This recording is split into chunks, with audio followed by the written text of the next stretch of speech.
To Die by Your Side. By Rick Ivey. Part 1. Slow to much faster. The air cuts my hair and stings my eyes as I lower the driver's side window to waken sharp to the night. Rideshare passengers prefer it balmy in the black back seat of my 2022 Sonata. Sleepy and stuffy like a tomb. To stay on point, I'm taking advantage of the biting cold before the rides begin. A voice on public radio warns of snow or freezing rain this Christmas Eve in Baltimore, maybe both at the same time. I guess that's not surprising. Everything seems to show up in pairs. Not necessarily pairs of people, more like dualities. The call for a ride, the answer, the pickup, the drop-off, the passenger, their story, shit, even my dreams. I go to sleep with a question, how am I going to make it through the month? Then, dream up solutions that unfortunately evaporate with the light of dawn into window fog. It's also pretty clear to anyone single that the holiday season is all about couples. Finding love, losing love, and then finding love. You can't escape the feeling that if you don't have a Mary Bailey of your own, you will be headed home to an empty bed with only ghosts for company. The truth is, since my divorce I am barely getting by. There's the money I make and the bills that take. It's been my experience that whatever shows up will eventually manifest as two things fighting. Never harmony. I switch off the radio and begin streaming Beethoven's Cello Sonata No. 2 in G minor, the 1987 recording by Yo-Yo Ma and Emanuel Axe. Passengers never complain about classical music, and this particular recording has a personal significance. Aside from being the first piece of classical music I felt obliged to purchase, it was also released the year I graduated from high school. The same year that I began playing double bass. The year I met my ex-wife, and bing, there it is. Ride requested, and with the push of a button, ride received. It's a good one, too, $84.42. The streets shine as I follow the map on my dashboard monitor to my first ride of the night. This one sets the tone for the evening. A good night. A bad night. It could actually go either way. More often than not, it goes both. I've had all the usual suspects in my car. Archetypes. The grumpy old drunk coming from the bar to greet a dim porch light and an empty kitchen. The underpaid, bitter researcher still working after 10 p.m. The overweight, undereducated mother just trying to keep it together while her two sick toddlers misbehave, then cough and cry through her venomous rebukes. Shut the fuck up, or you ain't getting nothing for dinner. You hear me? I heard her all right. Shocking, perhaps, but it's a hard life. I've seen it all, and have come to appreciate that even the meanest passengers have a bright side. And they're not all like that. Many are absolute angels, rehab nurses, security guards, cooks for assisted living communities. I'll never forget the kindness of a very young mother with an infant, and an infinite smile I picked up in the last house standing in a graffiti-stained, dilapidated neighborhood who recently lost her partner to gun violence. Her optimism was contagious and got me through the long night. A kind word from anyone will keep my spirits up. Rudeness drops me into darkness. Then I drive too fast, get speeding tickets. I slow the pace as I approach the final turn, now just 1 minute away. I pull into the driveway leading to the closed front gates of the Parkwood Cemetery. Check the map. All seems right by the location point. Must be an employee, I think. This could be interesting. I've never met a mortician. I use the app to text the passenger. Hello, I'm your driver. I'm at the locked gates. A few minutes later, I see a shadow of a person squeeze through the slim space between the gate's edge and the right side stone column.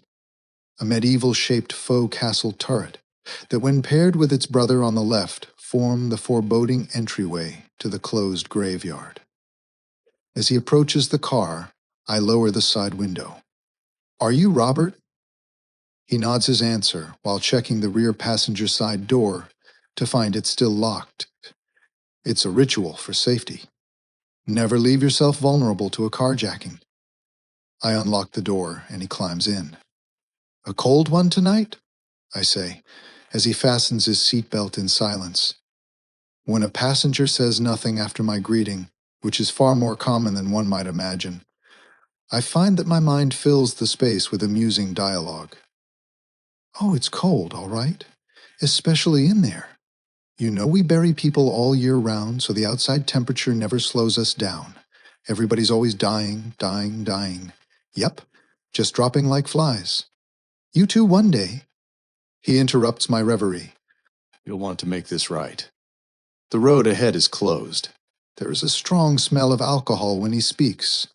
Shared enclosed spaces leave little room for obscurity.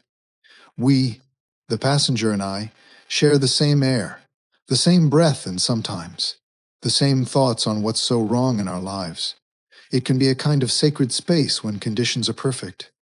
Mostly, though, it just stinks. He must have had a few before leaving work. I'm hoping he works there. Few things rattle me after doing this for almost 3 years, but I find myself uncharacteristically ill at ease. "Just leaving work?" "No, I don't work. "Oh?" It's a long story." I'd like to say, "I've got time. After all, it is an hour ride." Then he surprises me with a few personal questions of his own. "Is this a brand new car?"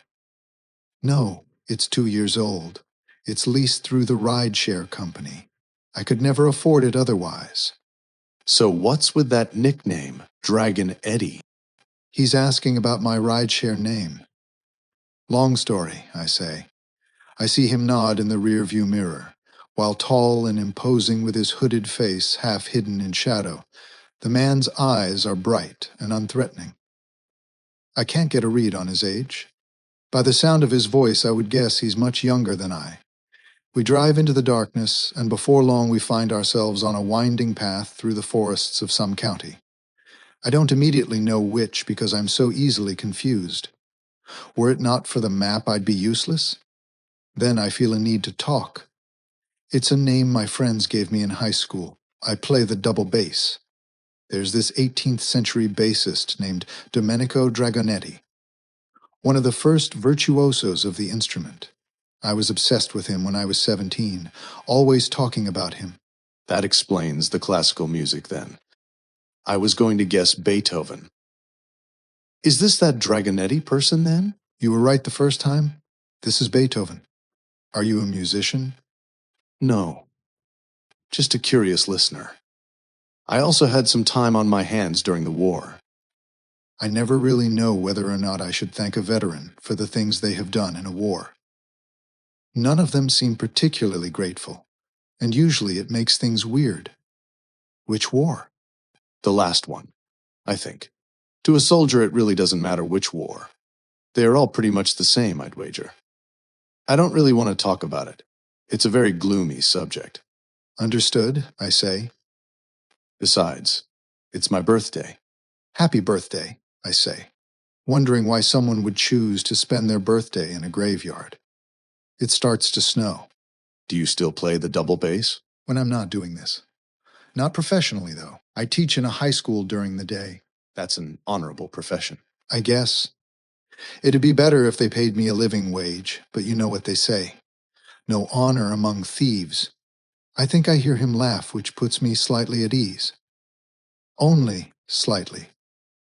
The road bends through the woods, as the snow flies at the windshield like 1,000 stars that distort into the periphery. I read somewhere that Beethoven had this mysterious, unnamed lover. He left everything to her in his will, but they never actually found out who she was. Yeah, his immortal beloved, I say. There's a movie about that starring Gary Oldman. I never saw it. So it's true then? Yes and no. I mean, yes, this person existed, but they never did find out who she was. The movie makes some claims that are probably not true. Namely, that it was his sister-in-law. I'm sorry, did you say his sister? It's a little hard to hear back here. I turn down the radio volume. No, his sister-in-law. The movie ends with this impossible graveyard scene. And, well... What was that? I was just saying they really don't know who she was. I guess maybe that makes it more interesting. Keeps the mystery alive. Did you like the picture otherwise? At the time I did. Looking back, I think the whole premise is a little too romantic for me to stomach. Too romantic? Well, for me. So is there no Mrs. Dragon Eddy pining for your return this Christmas Eve? Not since the divorce, I say, but I don't like to talk much about that. Understood. I sometimes think there should be a handbook in the back seat, things not to ask the driver. Though I have, on occasion, told a few my story I'd rather not explain to most why work 2 jobs, every holiday, and have nothing but anxiety to show for it. My ex and I were together for more than 3 decades. We were just kids when we met.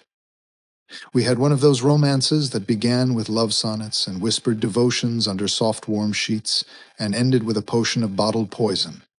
I'm an alcoholic, and so is she. She's just not yet conscious to that realization. I'm sober now, but unbelievably naive. She's not, and terrifyingly clever. I thought if I had the courage to leave, we could walk away, she would get help, and we might not hate one another. More importantly, we might not turn all that animosity on our children. I agreed to anything she asked, didn't even get a lawyer, and signed away my future without a second thought. Even after her lawyer repeatedly told me, "You do realize that legally I can only represent your wife." Since then, my life is a constant struggle. Child support, tuition payments, utility bills, multiple credit card bills, rent. My bank account is in the red every month. Whereas she kept the family home, moved up in her career, and now makes 3 times my salary working for an investment firm. To make matters worse, whenever I expressed the challenges that our living situation presented me, she insisted that she played no part. According to my ex, these were my choices alone that made my life so difficult, ignoring that my choices also afforded her the opportunity to save money, plan for retirement, and enjoy multiple vacations a year. Were it not for our children, I could easily say that she is the worst thing that ever happened to me. The problem being that our children are the best thing that ever happened to me. I have found no way to resolve that paradox. My therapist says I'm stuck in the past.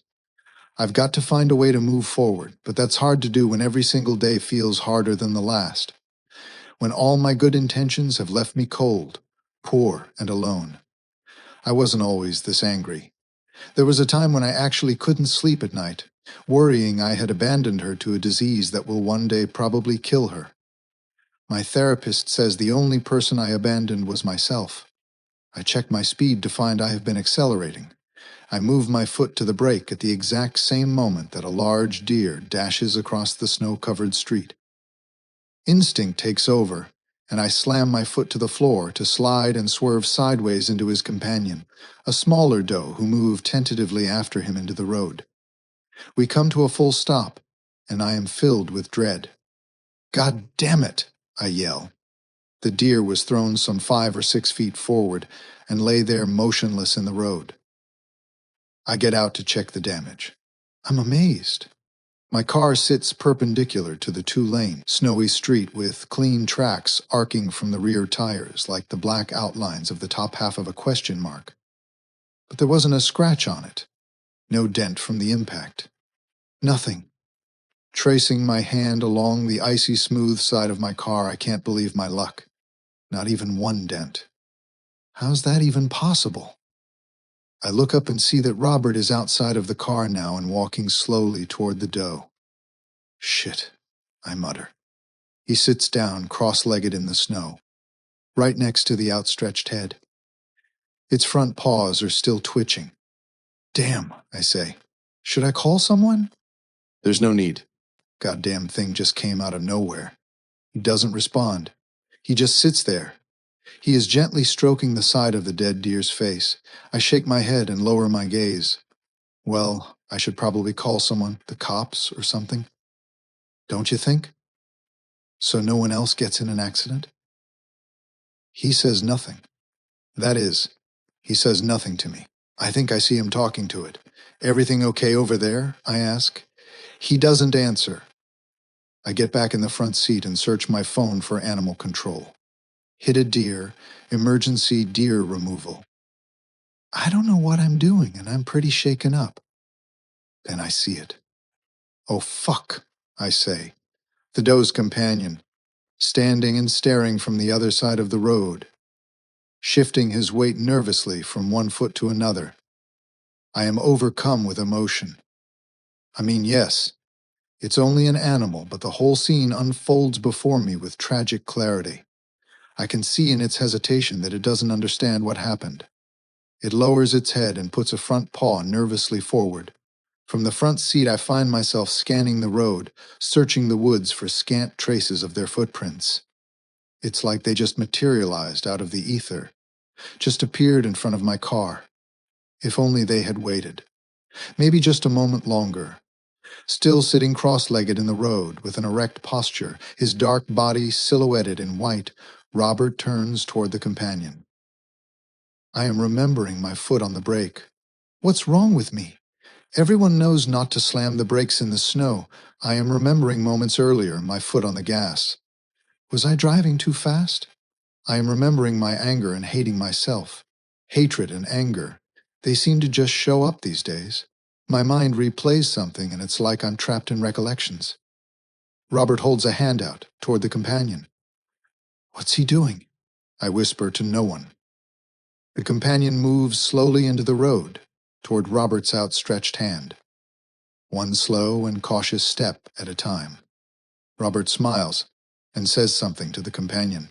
He approaches with less timidity and sniffs Robert's hand. What the hell? I say. What happens next begins the greatest mystery of my life. I will never be able to explain it properly, never be able to fully understand it. Whenever I have reimagined this scene, it is with an awestruck, questioning mind that simultaneously knows and yet also does not know. I have since come to believe that there are places in our lives when we hold two oppositional forces within our field of vision, with the knowledge that they can never be seen with anything other than simultaneity. It is that searching feeling one feels as a child when in mid-jump you realize you are actually in flight, a superhero, if only you could grasp it. If only you could stay in the air. The doe in one quick motion stands up, shakes off the snow, touches noses with its companion, and they both gallop with undeniable joy to disappear deep into the woods just like nothing ever happened. Robert stands up with the casual calmness of one rising from bed in the morning and gets back in the car. For a moment I can't speak. It's as if my body does not know how to balance the rising tide of emotions, the rush of endorphins, flooding my awareness. One moment I stood staring with the condemned eyes of a murderer who, having pulled the trigger, knows there is no getting back to innocence. And then the next. We should probably get going. You know, get out of the middle of the road like this and get on our way. What the hell was that? I ask. He shrugs with a slight smile. No, don't give me that, I say. That deer was as dead as a doornail and you said something, whatever you said. I mean, how did you do that? I didn't do anything. I guess the deer just wasn't dead. Wasn't dead? That's what you're going with? He shrugs. I move the car into gear and we proceed down our road and on our way, but I am not ready to let it go. What about my car? What about it? There's not a scratch on it. I mean, it's like the whole thing never happened. Only it did. You felt the impact. You saw that deer go flying. Why aren't you freaking out right now? I guess we just experienced different things. We both just experienced some kind of miracle. I can't see how it is you are so casual about this. Miracles happen every day, Eddie. You just have to pay attention. Things like this don't just happen. Like ever. Come on, did you do something? What did you say? I saw you talking out there. What did you say to the deer? I don't really know that I said much of anything. I mean, I just talked to her. Like any animal, you know. I think I said I'm sorry this happened, and then it just got up. And that's it? Pretty much, yeah. We drive on for a few miles without speaking. I adjust the volume of the music. I am at a total loss for how to process my feelings. All I can think about is that deer and Robert just sitting there in the road. Then a disturbing question arises. Who exactly do I have in my back seat? I take a quick glance in my rear-view mirror. What was he doing in that graveyard? Look, I can tell you want something. Some explanation, but I don't know what happened either. I just think that, well, maybe. Maybe sometimes we just, I don't know exactly, act without planning to act. And instead of everything falling apart, everything falls into place. And things make a little more sense than they did. I'm not following. I really don't know what happened back there. If I did something, I don't know what it was. That's probably what made all the difference, actually. But also, I have always been good with deer. I used to hunt them before the war. Afterwards, I just couldn't. I couldn't do anything after the war. Were you in Afghanistan then? I saw this documentary about how deer hunters had these skills that were in high demand for finding bombs and hidden explosives and shit. IEDs. I am slightly aware that I am providing him a backstory, so he doesn't have to explain anything else. None of this makes sense, and I want him out of my car. I don't want to know who he is. Well, it's like I said, I don't like to talk about the war. But I will tell you what I think I learned. If you're interested. There's a pause, and the sound of my tires on the road is all I hear. Go on, I say. I learned no one should die all alone. Another pause. I turn down the whirring heat coming from the vent. And? That's about it. Nothing else in war is worth learning. When you come back, people want to hear all about it, what you went through, the stories. But my biggest lesson from it all is that don't let anyone die all alone. It's also the only story I feel I have that's worth telling.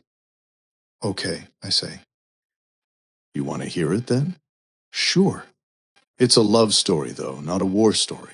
What's the difference? The joke falls flat. I hope to tell you. Okay then, I say. Before I enlisted, my parents had plans for me to take over their farm. But farming, well, I wasn't too sure that was really what I wanted to do. You asked if I'm a musician. I'm not. But I've always loved music, reading about it, talking about it, studying the history of different composers, everything really. After I finished with school, I would have loved to have gone on to a senior academy to do something with all that curiosity.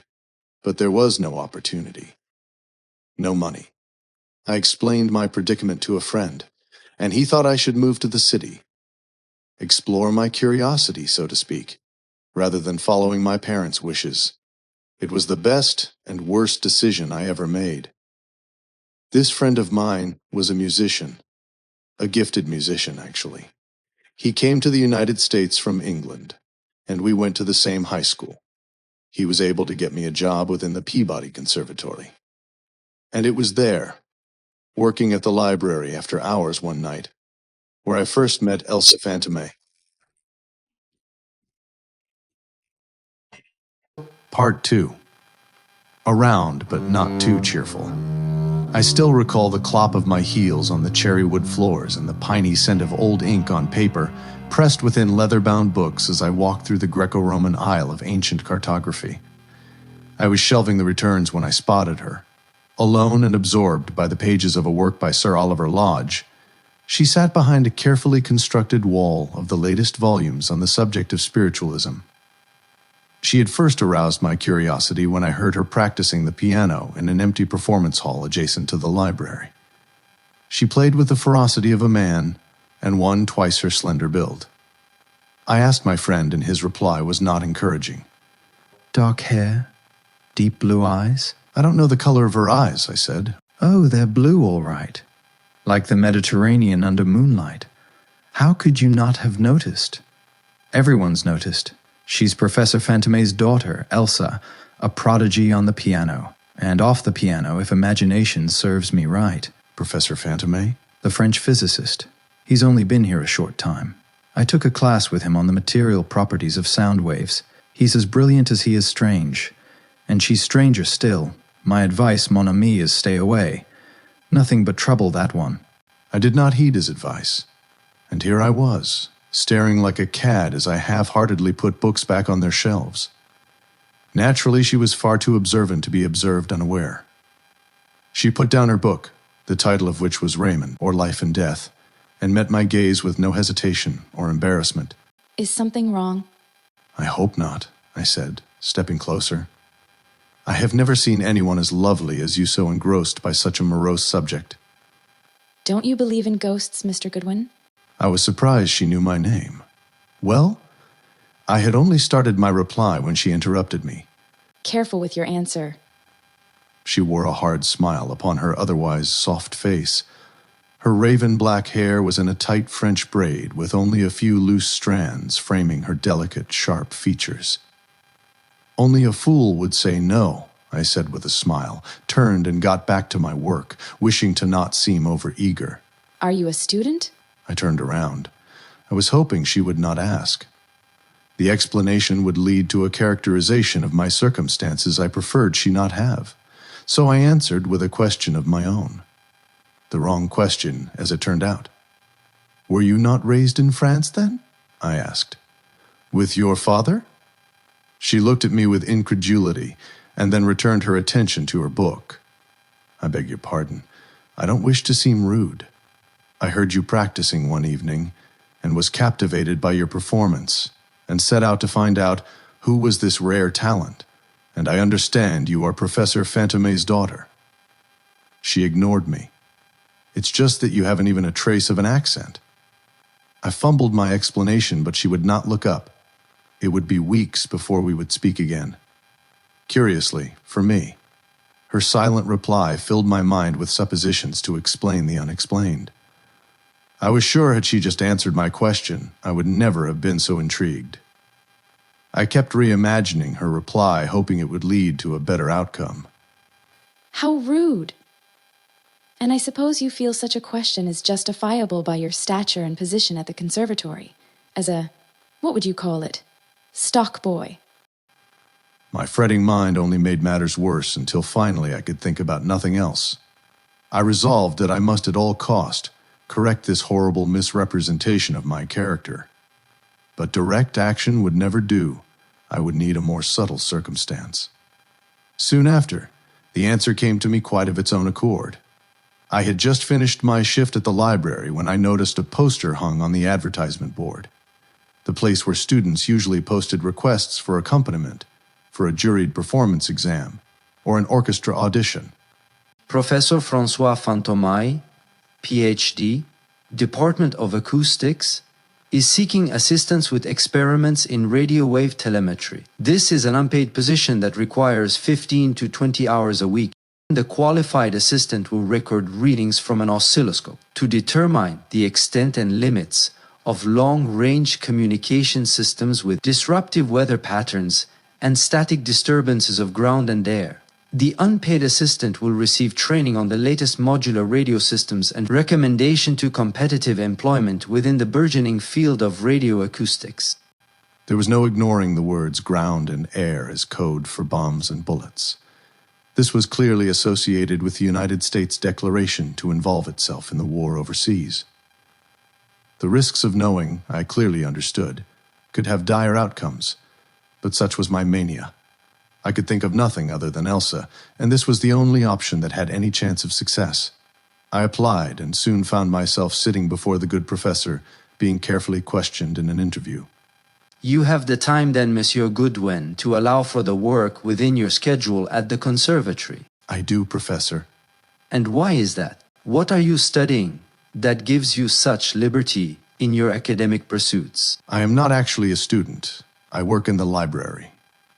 His demeanor changed, and the color seemed to leave his face all at once. Why then have you not enlisted?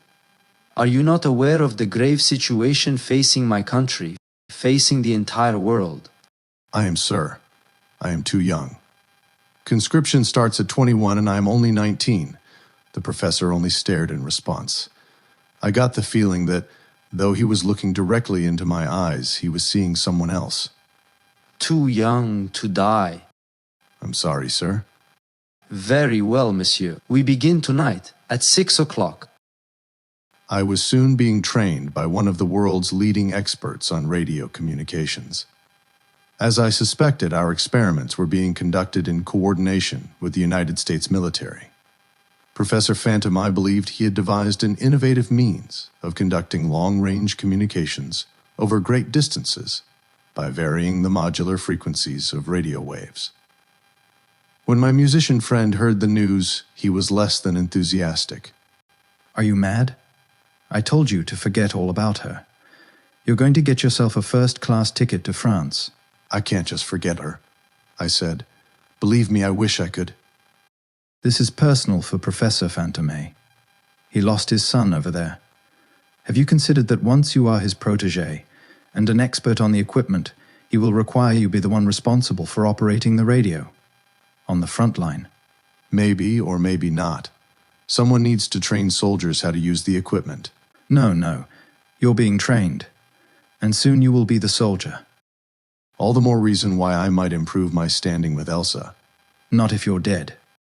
I knew the risks, and knew he might be right, but my prospects were not exactly promising otherwise. So for me, the pros outweighed the cons. I was very young, but there was one additional advantage that lent credence to my plan. Elsa. When she heard that I was now working for her father, her affections seemed to have shifted from deliberate ignorance to inquisitive. We spoke but a few words in the library, but I could see something in her voice had changed. A subtle transition, perhaps, but to me it felt seismic. Until one day in late October I found an envelope with my name on it pinned to the very advertisement board on which I had found the poster from her father. The note read as follows. Dear Mr. Goodwin, I have a private matter with which I would like to discuss with you and you alone involving my father's radio experiments. If you are curious and willing to not share with anyone other than myself, then please meet me in the acoustics lab at 9 p.m. on the 31st of October. It is of the utmost importance that you not speak a word of this to any living soul. Sincerely, Elsa Fantôme. I was now deep in it. How could I gain permission to the lab without Professor Fantôme knowing? I couldn't imagine what Elsa wanted to discuss, but it was all I could think about. I was, however, afraid she wrongfully assumed I had a greater level of responsibility in these experiments than I did. I was, in fact, little more than an apprentice. But circumstances being what they were, I felt that I must try to make her wish a reality. Then, as if by some miracle, an opportunity presented itself.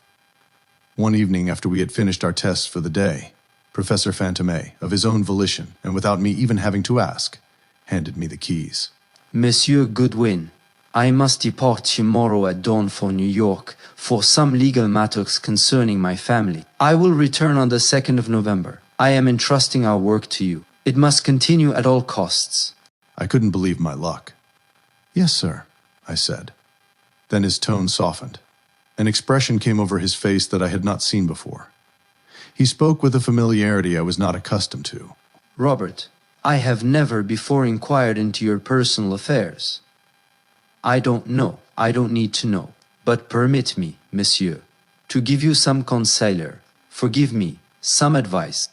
I was sure he knew Elsa's plan. I soon realized, however, by his expression, that his words were not a stark warning concerning any communications I had had with his daughter, but truly for my benefit. He put a hand on my shoulder. Confidence in another has risks far greater than a battlefield. There will come a time when you want more for yourself than a position as, what? A librarian's helper? I hope you see that I can help you achieve something worthy, something more honorable. Do not be like most men and cast your future into the wind with only idle wishes and romantic dreams upon the breeze. If you do not take care, she, whomever that she turns out to be, will tear your soul into pieces and scatter you across the firmament. Being young, his words left my mind the minute he left my presence. I immediately sought out Elsa and told her I could meet her as planned. A few days later, it was all set. The hallway to the acoustics lab was dark and empty as I made my way to our meeting that Halloween. My footsteps echoed down the length of the corridor. I saw the slight and shadowy figure of Elsa standing outside the doorway waiting for me. We must be fast. There was a faculty meeting this evening that went long. I don't know if anyone else is in the building. Standing on the threshold, I confessed to Elsa that I couldn't help but feel a little guilty in betraying her father's trust. My father is not a kind man. My mother no better. Trust me, you can wipe those regrets from your mind. I had no response to this. I was confused and must have worn that mask upon my face. They were divorced over a year ago. Right now, he is in New York fighting with my mother over her legal right to bury my dead brother in this country, as she would have it, or back in France, as my father prefers. I'm sorry, I said. I didn't know. You couldn't. He was killed in Flanders a few months ago, and his body is on a ship in the harbor until they settle the matter. Because of their stupidity, my brother has no home, no country. He's in limbo. Is that why we're here then? I asked. Is this because of your interest in spiritualism? She nodded. Elsa, I had only begun to speak. You need not offer opinions, Mr. Goodwin. I know how this sounds. You can think me mad if you like. But I have every intention of carrying through with my plan, and I will only require one night of you. Help me tune to the frequency of the dead so I can speak with my brother and find out what he wants. I didn't know what to say. My hesitation filled the space between us. If you don't help me, I will tell my father that you asked me to meet you here for more nefarious purposes. More nefarious than speaking to the dead. To a father? Yes. I smiled. I couldn't help remembering her father's warning. How ironic that his words would be recalled in all their profound resonance as I stood staring at his own daughter. And yet, I was in utter amazement at Elsa's manipulations. Instead of anger, I felt desire. Well then, I said, turning the key in the lock. Let's get started. Once inside the lab, Elsa insisted we keep the lights off and work by candlelight. She had come prepared. She explained to me that certain days of the year were nexus points for the dead. These dates, holidays, anniversaries, etc., had greater association to their emotional recollections and would concentrate their energy. The dead, you see, often are little more than energy and memories when they have lost their corporeal form.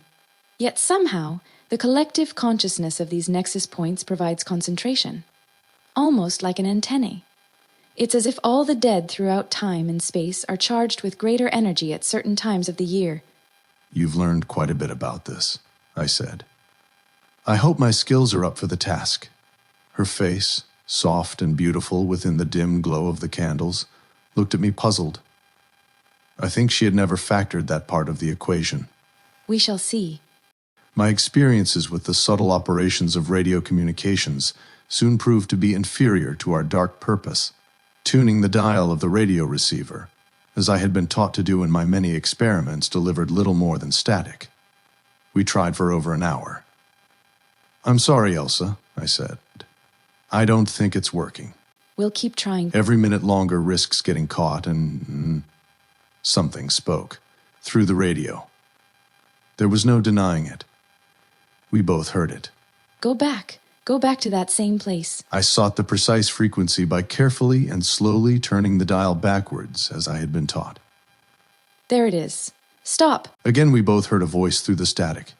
I felt a chill in the air and shivered. Andre. The voice said something in response. It was undeniable. I wasn't certain, and of course, memory colors these recollections, but Elsa was certain she heard it. It was close enough that I could not prove otherwise. The voice seemed to say her name. She began to cry. Oh, my dear, dear Andre. Oh, I miss you so much. The intensity in her voice made me feel more than desire for her. I wanted to hold her, protect her, keep her close. It was like nothing I ever felt before. I was young, true, but we feel love strongest when we are innocent and still bright with possibility. When we care so deeply. How can I help? Tell me what to do for you. At that very moment, the frequency seemed to be overtaken by another voice. Much older, it seemed to me. Perhaps, I thought, a communication from some military ship from Baltimore's harbor. I distinctly heard the word freight, but Elsa only heard the 3 words that followed. Back to France. Those 3 words would consume our every conversation for the next 6 weeks. We would meet after my shift in the library and sit at a table beneath a stained glass window in a remote corner. Elsa had been spending inordinate amounts of time researching communications with the dead by every leading author on the subject. She even attended several lectures. Robert, I discovered it's not uncommon at all. Many have reported that messages, carefully chosen words from other source frequencies, are actually a manipulation by the dead to help them communicate. You see, it takes less energy to borrow from others, to somehow tune to words being spoken by another rather than speak them themselves. And conserving energy is a must. Without that, they return to the ether until another opportunity presents itself, the next nexus point. I read a story about a Russian conductor trying to contact the legendary cellist Antonio Costanini in the early 1800s. The séance was interrupted by a lightning storm, and no one heard from Costanini for another 100 years. When she spoke like this, almost frantic with delirious excitement, it concerned me. It was actually Harry Houdini, the world's biggest skeptic. He made the next contact on the anniversary of Costanini's death. The Centennial Nexus is for some reason one of the strongest. Some have even claimed to see spirits on these dates, to touch them. A woman in Hoboken, New Jersey, claimed her great-great-grandmother cured her of gout this way. I tried my best not to be dismissive, but she could read the doubts in my expression. Please don't look at me like that. Elsa, it's just that I care so much for you. I just want to make sure you don't get hurt by your faith in all of this, I responded. Her eyes, those deep blue eyes, brightened for a moment. I had said something that moved her. I know how this sounds. I have been hurt, Robert. All I have known since the war began is pain and misery. You are so kind to care so much, but please, if you are sincere in your affections, trust me. Believe. I took her hand in mine. It was the first time I had done such a thing. Her soft fingers cupped within my gentle grasp. I felt I would do anything she asked. She did not pull away. She held my gaze. We must try again. Will you do that? Will you try again? For me? I wanted to say yes, but her faith in something seemingly so haphazard was hard to take. There are other reasons for my enthusiasm that I have not yet disclosed. I have been poring through correspondences with my brother. Since that night in the lab, it's all I think about. He was in love, my brother. Or at least it was the beautiful beginnings of love. He wrote to me about her a few times, but on rereading his letters, I was struck by how passionate he was. I believe that is the reason he wants to return to France. To be near his love? Surely they could not have had enough time together with everything falling to pieces around them to fall in love. How much time does it take? I could think of nothing to say to this. Do you know how soldiers die, Robert? The trenches are full of corpses. Some lie on the battlefield unclaimed for weeks. Some are never claimed. To think of my brother, wounded from bullets or bayonets, all alone, or choking and retching from poison gas, and slowly dying in some muddy pit with no one to hold him. Scared out of his wits at the end. No one to assure him that his life was not a waste. She began to cry, and I pulled her close. I moved a gentle hand to her cheek to wipe her tears, and our eyes met. "We can try again," I said. Thank you, Robert. I know, believe me. I know the risks you are taking. The risks are worth these secret hours. I have my doubts, true, but your confidence in me gives me hope for what we might find, I said. I will take any risk for you, but I do worry. If I am right, it will be worth all our worrying.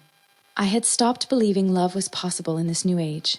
My mother destroyed my father when she betrayed him. I blamed him entirely. He was so cold, so distant.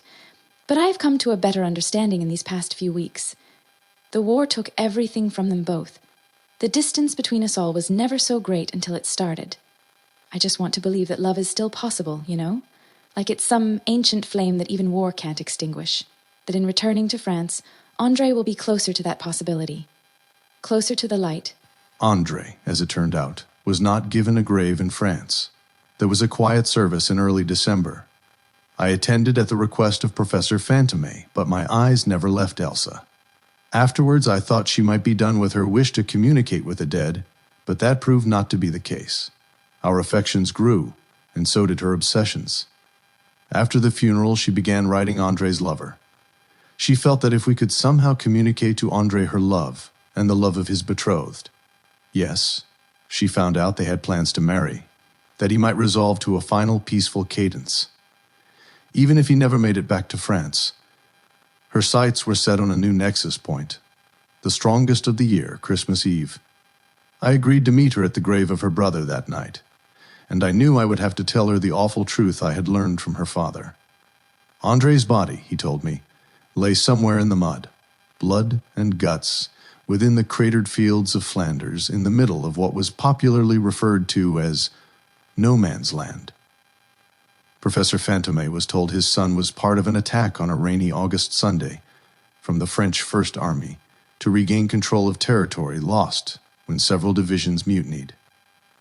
He was told his son was one of the few who remained loyal, fought bravely, but whose body would never be recovered.